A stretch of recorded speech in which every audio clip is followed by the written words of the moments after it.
500 animals die every day, and 300,000 die every year due to animal abuse. The definition of animal abuse or animal neglect is the infliction of suffering or harm on non-human animals, but this definition causes a difference in opinions because of the range of pain caused. Although there is a difference of opinion on the act of animal abuse, there are two forms of animal abuse on which there is no difference of opinion on. There are many ways we can help to stop or reduce the abuse happening around us, so we should ask ourselves, should we be okay with the facts stated earlier? First are the diverging opinions on the matter.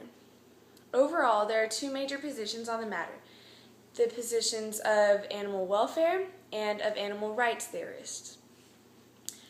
Animal welfare positions believe that there is nothing wrong with using animals for human purposes, like entertainment or clothing and food, as long as it's done in a humane way that minimizes unnecessary pain, while the animal rights theorists argue against this, saying that words like minimizes and unnecessary could be interpreted differently between people and cannot be accurately measured.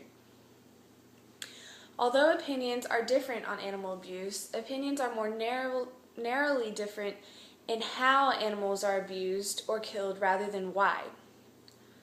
The only actual laws in place for animal cruelty are designed to protect animals from needless cruelty, but not for aims such as food. Secondly, the two main forms of animal cruelty. Animal cruelty is often broken down into two categories: active and passive.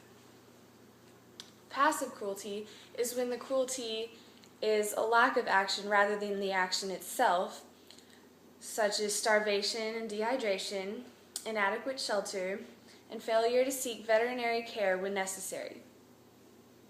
Active cruelty is when a person has deliberately or intentionally caused harm to an animal. Acts of intentional cruelty towards animals may be signs of psychological problems of the owner.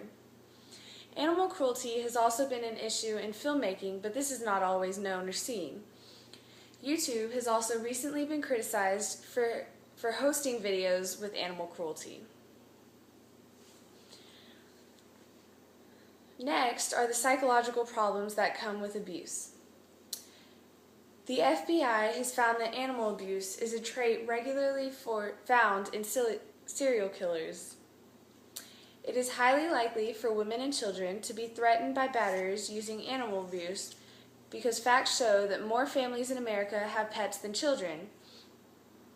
And also, the majority of pet owners are parents with children. 64.1% of households with children under the age of 6 and 74.8% of households with children over the age of 6 have pets.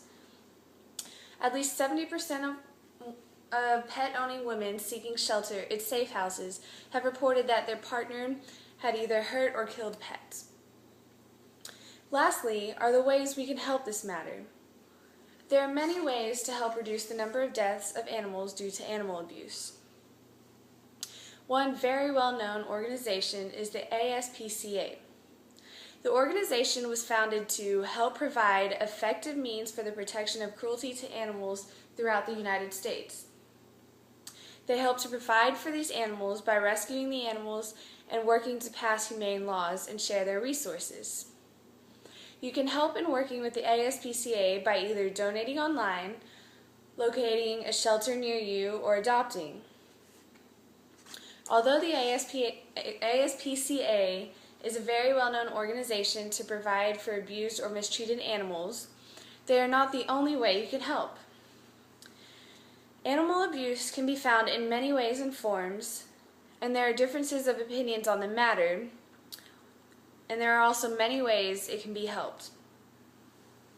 If there are ways for us to help this aspect of our society, we should not just sit around and do nothing about it. You should check online for the nearest and easiest resources for you to help abused and mistreated animals today.